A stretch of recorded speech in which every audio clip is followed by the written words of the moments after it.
Ellen McCauley at Pray It Off in Syracuse, New York. One of the words that I hear very frequently at the scale every week is, I'm discouraged.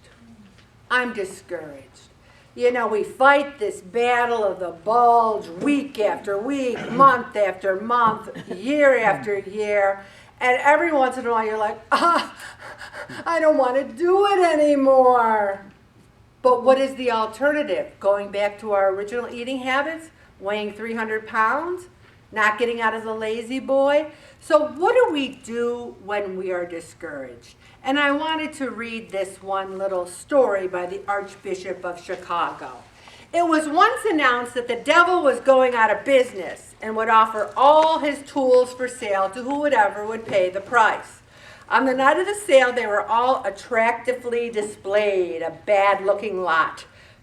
There was malice and hatred, envy, jealousy, sensuality, deceit, and all the other implements of evil were spread out, each marked with its price. Apart from the rest lay a harmless-looking wedge-shaped, too much worn, and priced higher than any of them. Someone asked the devil, "What's that?" He said, "That's discouragement." That was his reply. "Why do you have it priced so high?" "Because," said the devil, "it is more useful than any of the others. I can pry open and get inside a man's conscience with that when I could not get near him with any of the others. And when once inside, I can use him in whatever way suits me. It is much worn because I use it with nearly everyone, as very few people yet know that it belongs to me." It hardly needed to be added that the devil's price for discouragement was so high that it was never sold. He still owns it and is still using it today. So think about that. Discouragement is a tool used by evil to help get us off a track that we should be on. When we're discouraged, do we feel good about ourselves? Do we feel good about our lives? Do we feel good about anything? No, we feel down. No one ever said, "I am so happy because I'm really discouraged." You're never happy when you're discouraged. So how do we prevent diet discouragement? You know what I found very interesting? That Weight Watchers declared bankruptcy this week. And you know why? You know why? Because Weight Watchers is a program that says you should go to meetings, you should hear about healthy lifestyles, you should keep a food log, you should also keep track of your points, what you're eating, what you're supposed to be doing. It's a long-term solution to a permanent problem based on eating less and moving more. And people do not want that. If you look around church, there should be 8,000 people in the Pray It Off group, not 80. Everyone wants a quick fix to a permanent problem. They want to take a shot, a pill. And I'm not saying, believe me, that I don't believe that there are things that really can help. There are people that really should have gastric bypass. But guess what? If you don't continue eating healthy and moving, you're going to gain it back even with gastric bypass. And even with the medical shots that you're getting, you still have to eat healthy. You still have to move more.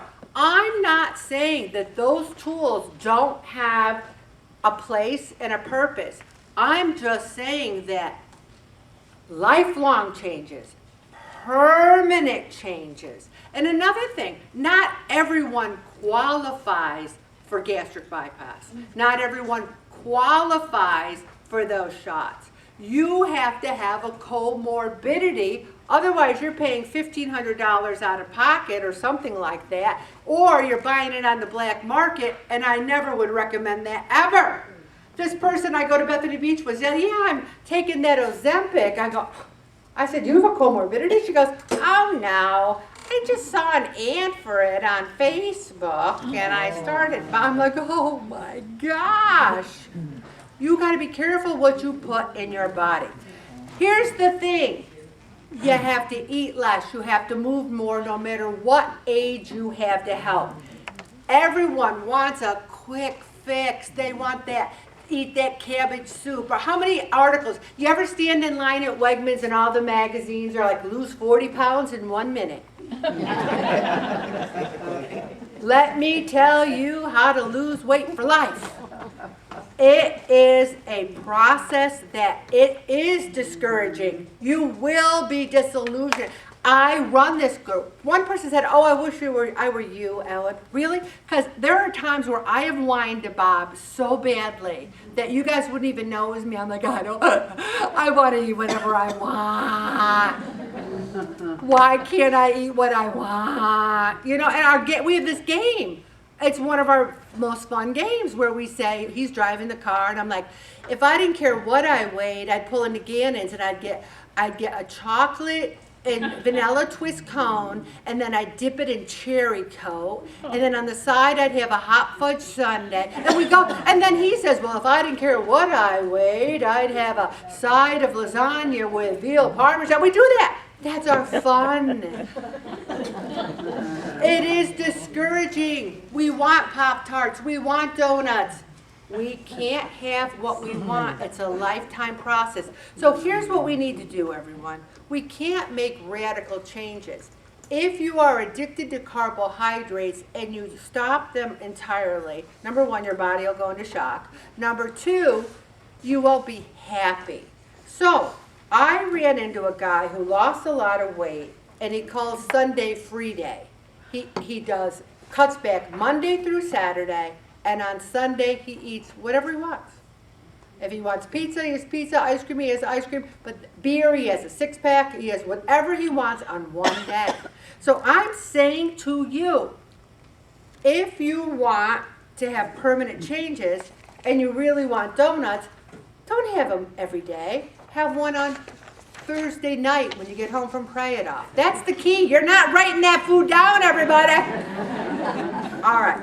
And then don't worry about tomorrow. Don't say, I can't do this for the rest of my life. We're only living right now, today, right here. Let's just do it for right now. Let's do it for today. And let's not worry about next week. One person said to me, I'm really worried about what I'm going to eat at this wedding I'm going to. I go, well, when's the wedding? She goes, well, it's August of 2026. And I said, and you're worried about what you're going to eat at that wedding in August of 2026? I said, let's come back to me on August 25th of 2026, okay? Focus on what you can do right now. Today is the only thing you have power over. The key lies in moderate changes, patience, and an unwavering belief in yourself. Remember that. And also, when you talk to yourself, think about how you would talk to your best friend. Let's say somebody came to the scale tonight and they said, I'm really discouraged, Ellen. And I would say, I'm so sorry to hear that, but you're doing so well. Take a look at everything you've done and just take that into perspective and just take a deep breath because I believe in you and I just think you're awesome.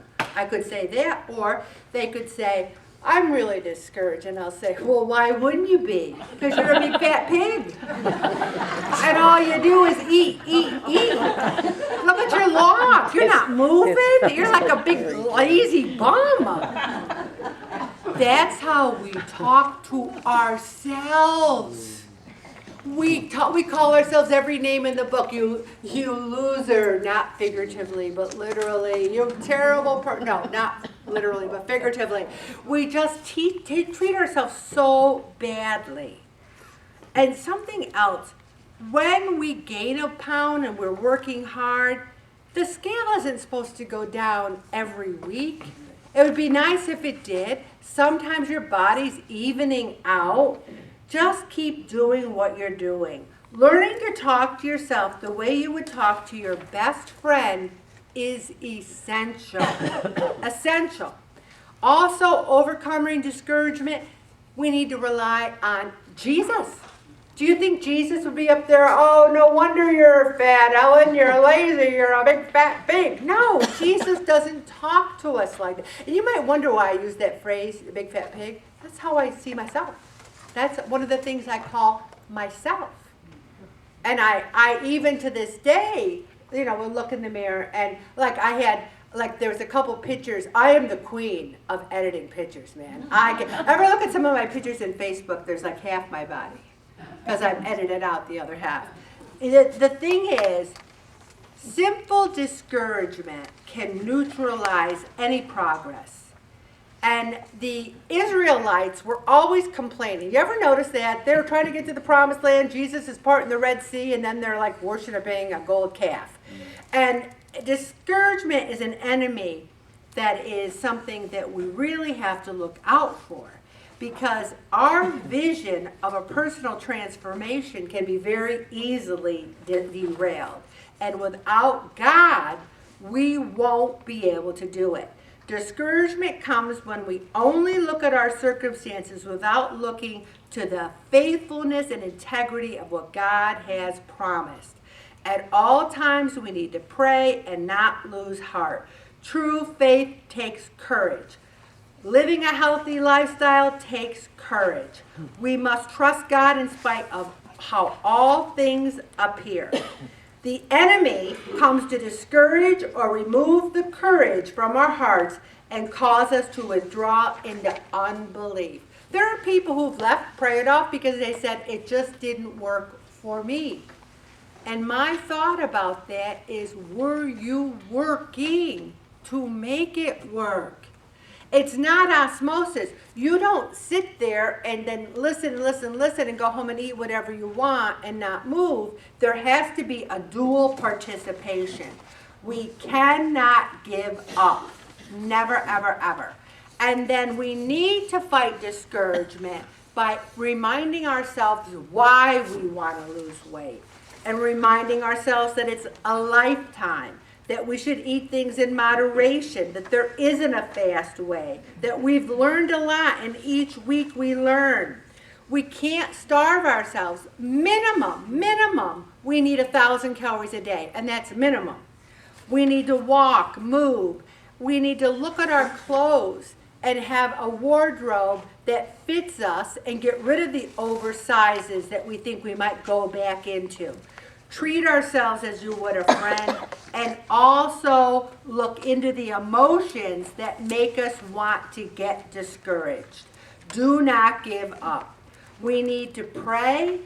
I know that my present struggles do not mean that I am a failure, because every great success requires some kind of struggle to get there. Father, whatever is in my way, I give it to you. And I ask you to give me strength, give me hope, and I cling to you. Please draw near. I'm going to stop right there, Bobby.